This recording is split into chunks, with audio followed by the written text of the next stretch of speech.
Patalofa le mai manga lo chance no, hello maya, yo se fa poponga fo ine yo mena tsupu i Samoa. Patalofa tula wala to Samoa Entertainment TV. Tu natu tanto wat le so la samunmuli o le lesi talaina o lo swafa o fenga palota. Tumtumule malu le tunu mai tuana imato i le so o le samunmuli tala fa ya ona fa mutaina le petapunia fo imale ofisa i tuana imato ai ba ia le mamalu le tunu oka matua fa tumulia le ngata i fafo a o totonu o le fale le nei tato faltaalo ia o le ua fa ngaina mo le restala ia le o tu matato me po te tonu ia o tanga ia tula na i totonu oka o lo anga i mai pea ba ia dungo le awala ia le tele o ta vale left o apaka i dungo le awala tele anga i mai pea la to fa ngā filinga o sao te lenga o i lantou ele i palota mwhai numera le la tu ina tu le whionga ia ngana sa bea manuia au se va inga lea mai tuana i mato over and out tu ina tu ia ngana sa bea O leo wa wha mawina e iwa suma le ono afe whaasa lau fitu suma le fitu le mamalu le atunu ua mai a restala mo le whainga pāno tolo manei tusa lea ma le vanu suma le lua tesi ma le tolu pasane ai lua se fulu wafe fitu se lau wha suma le vanu po le se fulu ma le fitu tesi ma le tasi iwa pasane leo whaio le malu le atunu e le i restala mo le whainga pāno tolo manei o le whamanato le ofisa o whainga pālota e tā ua lau pālota o lau sao lea mo le whainga filifilinga a Samoa o lo manei. E mai se, o le whamanato fo i a le ofisa o whainga pānota e lua afe le sala tupe mo so se tasi e le i whaatino ina lana restala. Ua whailoi le te tai le malo tausi le fionga via mea Naomi mata awha nisi o vaenga wa mawhai le tāpenanga a le matanga luenga o tupe tai ia lea ele minister tupe le fionga le tubuia o lesa fōa va ai mo le tolu masina lonu manai le talafa le tupe lua olua lima lua olua no mo le whaatupenga o nisi o atina e au na ave iei le whaamua mua o se wawa ponga nei saunanga le tamai tai pāre mea. O vaenga whaamua mua e au fiai totongi o tangata whainga luenga le malo. Ngā luenga whaatino, whaamuamua mta ngā luenga ma ofisa o le penisione mō tangata mātutua ma whisosoani mo i lātou e iai a whianga tū mau o le soifua. O Paul Kalame skolasipi ana malo, whaawawina o le awina atu o ngase mō tongi fitinga i fafo e le mawhai o na whaatino i Samoa. Ia o tātou waila au, mawhala au, mō ngase i le whale mai. O kono karate, mō le awina mai o swau, i le atunu. Ato ai, ma tā penanga mō le whainga pālo ta tele a le atunu. Ia mai whapea foi ma ngā luenga te tele, mō ati nae ale mta ngā luenga o whatoanga ma whainga whaiva. E au fiai le fale teu oloa i a tele o fisa au tū i savai. Ia maisi ngā luenga ua maea o na iai kon karate o le a whamaea. O isi vaenga te tele sa fuafua i le tala whātatau o le tupe mo le tausanga whale tupe le nei. Luafe lua lima, luafe lua ono. O le a le mawhai o na whatino. Ma o le a iai i a awhianga o le tamau ainga i le mawhai ai o na whaawau le whaitaunga muamua o le tūlafono tau whaofi o le tala whaatatau au tū o le tupe mo le tausanga whale tupe le nei. Ia o ata walumanga o le ata unuu iai whaaiunga o le whainga whiriwhiringa le atunu. E ala i le whainga pālota tele o lo loma nei. Ai maise, pe a whai e mai a le tolu masina. Ua fuafua ina i vae ngā tupe, e tosa ma le vae ngā iwa sifururima o le tūlafono whavae. Ai le i mawhai, o na pāsia ma whaamaonia le tūlafono o le tala whātatau o le tupe. Ia, o le a ilo tutoa, e le kapeneta, e whaavae i whautuanga whale tūlafono, i nisi la asanga tala whengai, e mawhai o na whatino ina ia mautinoa le whaawawina o au nanga mo le atunu. Mai le ofisa o whainga pālota, ua toi tasi le aso na tāpunia leo le avanoa mo le restala le mamalu le atunu o mo le whainga pālota. Pe tai o leo wa whaamawina e iwa suma le ono awhi whaasa lau fitu suma le fitu. Le mamalu le atunu ua mai a restala mo le whainga pālota lo manei. Tusa le ma le vano suma le lua tasi ma le tolu pasane. Ai lua se fulu wafe, fitu se lau wha suma le vano. Po le se fulu ma le fitu tasi ma le tasi iwa pasane. Le au whai o le mamalu le atunu e le i restala mo le whainga pālota lo manei. O le whamanato le ofisa o whainga pālota e tā ua lau pālota. O lau sao lea mo le whainga whiliwhilinga a sa moa o lo manei. E maise, o le whamanato fo i le ofisa o whainga pālota e lua awhe le sala tupe. Mo so se tasi e le i whaatino ina lana restala. O le aso atai au, le aso murimuri lea mo le whaatinonga. O le restala lea tunu, le wa whamawino le atapuni ai.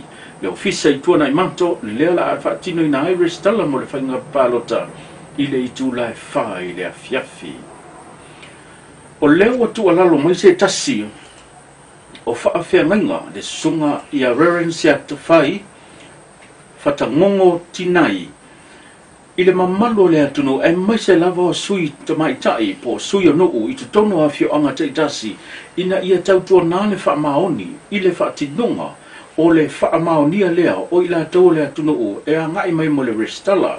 Le tele o whaafita uli malu i tau o lo tula i mai o lo tua ina ai. E peo na whailoa le office of whainga pānota o lo se se ai whaamaumaunga ma pelo ngia ma tau wha se se ai nisi o sui o nuu. E ala i le whaamaunia leo tangata whainga pānota le watu alalo mai le sunga i le whaafeangainga. Usi mai alau whaafona. Ia mo tātou su uma o whio anga i sala pai nei. Ia tātou iere nei vai tau o malo tau sia sa moa. Ia tau le tātou pitola au mana ngā ruenga whaatino. Se lava i le whaatino ina le whaamauni anga o tātou sui. Ia o loo au tō waa mai mo le resitala ina i whainga pālota i nei vai tau. Ia e matu pere tu alalo mo le whautuanga le tā ngā ruenga. Ia au tō whionga i sua nuu msui te mai tai. Ia le whaatino ina le tātou ngā ruenga o loo i lava ia tū la whono ma ta iala o whainga whaavai. Lima taita ina i tātou ngā ruenga o tātou e tūtua tas. Ia e whaatino fo li tātou ngā ruenga. Ia e le whapito au ngawha pe ai tūtua tas i lava le whaatino ngā tātou ngā ruenga i le tausia leo le file mu. Ina ia maua e tangata nuu mawhio anga. Le nufo whare whanima le file mu. O le nau ta inga nao le tātou le tā ngā ruenga. Ia tātou ngā lue wātasi e whātino loi. Tā whai oi mani ngā ruenga wāsio nu umsui tamaita. Ia wālawa le tau si o le file mu. Ia tātou iari nei vai tau le mālo tau si male a ngātu le sao ninga ma tā penanga uma mo le whai ngā pālota. Mai le whaalapu tonga o whaingoina le Samoa Outreach Community Centre. E se fulu wa whelea whaelu se ledi wa fōha i atu e lea whaalapu tonga. E whesosoni mo le whaatinonga o pilia o ngā le whanau. E lima suma le tasi lea whai o whanau o whaamdia ina e le whesosoni. O se whesosoni e spito silio na tāua. E whesosoni atua i mātua. E leo mawhaio na ngā whatia le whaatinonga. Ma le whaatupeino o ngā le whanau. O le tasi le nei o whaatonga o lo o whaapenao na whesosoni tele. Le ngata le tui nātu whesosoni. Ia ila tau o lo mawhatia i tonu o mautanga se ngase. E fia i te tono le atunu. E mai se le tui nātu ma le ofo i nātu mea ai o lava a toma vaenga mo mia. Mo le mamalu telo le atunu. O le tasi le nei o whaamoe wala asia le nei whaalapitonga e pe ona tā ua e se tasi fo i o whaurulunga le whaalapitonga. Le tumaitaia Stacey o Pitaia na ia tā ua o le whaamoe nga ia au sia le se lau. Le a whai o whanau e ma whai o na tui nātu wai wheso soni. Ali nei whaalapitonga mo a inga lima vai a lava le whaatupeina leo pidia onga le whanau. Ma le tātou tala muli o leo wa whailoa le minister tau sio le matanga duenga o tupe le atunu e whionga lau timuia o lese a fōwa ai le tūlanga i le au wha i le pāketi le na whaanganga mo le urua i kwata e mesa le tolu masina mua e pe ona mo mieli sele ni mo whaatupino ngā duenga a le malo a toe ma le a fianga o nisi o vaenga po ngā duenga te tele o le a le mawhai ona whaataunuina e mafua le mawhai lea ma le te ena o le ripoti o le tala le tupe lea sa whonga ina te tono o le paramene o se mai a se whonga i alau timuia. O le si tātou atina i tele ale, o le mpen whaatino, o tātou proketi welo milion, tasi tesi ma le valo miliona le na ofi tonu, mō tātou i tū mālo o mai lima sfutasi, ia le o le mpen whaatino me lea. O le si tūlanga i le mea lea, sa whaanganga ia le tātou tupe lata le 2 milion. Mō no ngā tupe fo i le mātu lui mō tātou business light, i una ia el malo. Ia o le mwhaiwhan whaatino me lea. Mō silfia o le tala o le tupe tausanga lentene. Nā le 3 miliona me lea sa whaanganga mo le me lea. A lea lana si itia le malo. Ia o le mwhaiwhan whaatino le tūlanga lea. Ia, o isi e tātou ngā luenga te tele. Tei pēr whaali o awala me whapena. Ia, o le mwhaiwhan whaatino. I le pāsi e tala le tupe. O le si tūlanga po i tāua le mele. Mantua i ei whaala po putonga le malo. E wha matu o tu i ei tupe. Po i lea mō grants po i e pēr tatu investea o Samoa. A pēr po kako isti e. Ia, o le mwhaiwhan whamtu o tu i ei tupe. O la o whai e wha o ngā lato tupe to toe mai tau sanga lentene. E wha ua wea lato o le mwhaiwhan whamtu o tu i tupe. Tasi ar whaala po putonga leo o pāsia ka peneta e wha matu o tu i le tupe i la vei tono 2.5% le. Nā tātou National Kidney Foundation. Pau lea o le wha putonga le malo leo o pāsia ka peneta e la vei tono 2.5% le. Le mantua hoi i le tau no manino le whiongat mai taipanu o le kwata. Usa o le tasi vai wha o le tala whaatastau au tu o le tupe o le tausanga lente nei. Ia lona winga o le mele u whatatia mai. Ia ele talata i le lose lau 5 miliona. O le tupe nā e whaanga ia i le tolu masina lea le first quarter. Ia wa o leo whainga o le tātou budget le sa whai i le tausanga lente nei. Ia e bilion. Ia lona winga o lona quarter ia. Le tata i lose lau 5 miliona.